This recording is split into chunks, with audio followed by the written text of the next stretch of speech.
I thought you were an apex predator who would go to events and like a great white shark, you would hunt. And then that's how you'd get your stories and then you go and write them up. And actually, that's such an unfair way to describe you. I kind of feel ultimately my journalism career, at the beginning, I didn't really know how it was, how I fitted in because I'm a normal person and I'm not from a family background. You know, we lived really normally. We didn't really have that much money. We had enough, but we weren't an affluent family or, you know, we all know people that have got into the job because of their parents or, you know, the Nepo thing. It's, there's a lot of people that can get in very easily, but I'm pretty normal. I had to work. And also I was pretty shit writing wise at the beginning. You know, peers got me in there when I'd failed half of my journalism exams. And I was like, Piers, but I finished this. The reason I got in was because I'd been sent to Pride of Britain and I'd interviewed, I think it was God knows who it was. I think it was Beckham and I think it was Sir Paul McCartney. And I got really nice quotes and they saw me work in the room and I could go up to anyone and realize they were human beings and it wasn't really that big a deal. Afterwards, I'd kind of freak out slightly in my own head, but I was fearless and that really stood me in good ground.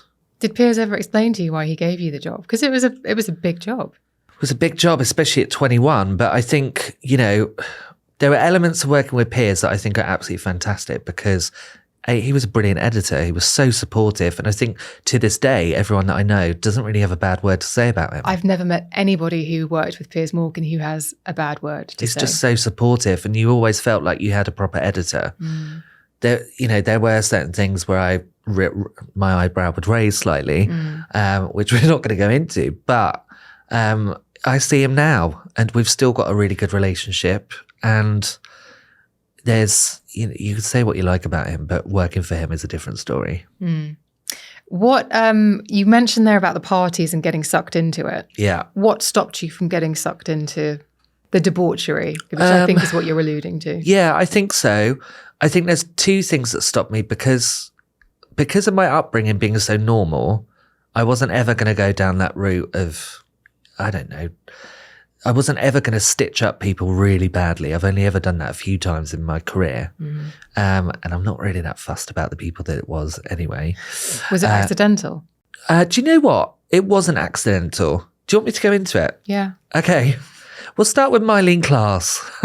Let's go. Okay, so me and Mylene were really, really good friends. We were hanging out a lot. You know, she was having kids and I knew her really well. I was hanging out at her house.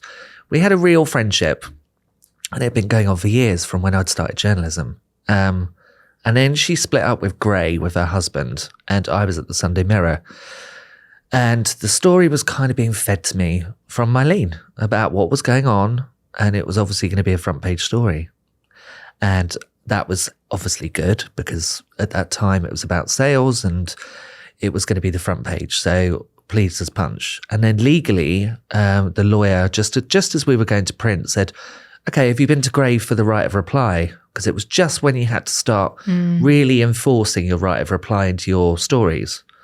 And I was like, oh no, not yet. I had his number, obviously, because we were all friends. And so I got in touch with him.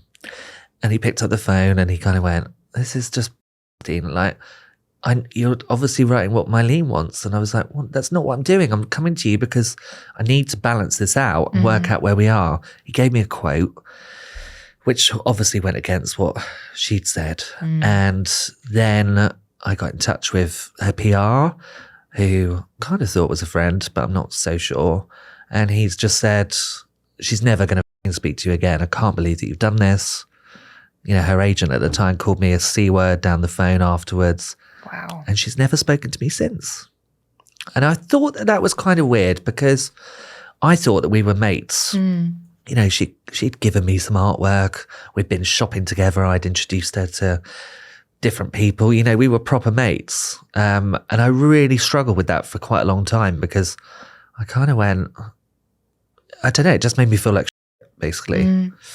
I ended up auctioning the artwork that she gave me actually for a kids' cancer charity because I couldn't bear to look at it anymore. So look, at least that's helped out some kids. Yeah, it really hurt though. It hurt. Yeah, it really hurt. It really did.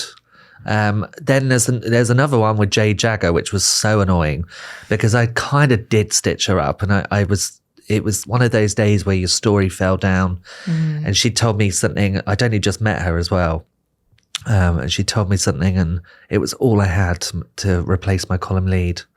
And obviously I immediately broke the trust that I had with her. And that was a huge thing of what I did, because I balanced between the celebrity and the paper, and I was on a tightrope walk in between, and making sure that you can't do that. It's a small industry. And in those days, there weren't a million people, were there? It was a much smaller celebrity world. It was like we saw the same people every night when we were on those red carpets. Absolutely. I'd see you like 4 times a week. We'd be like, hi, here again.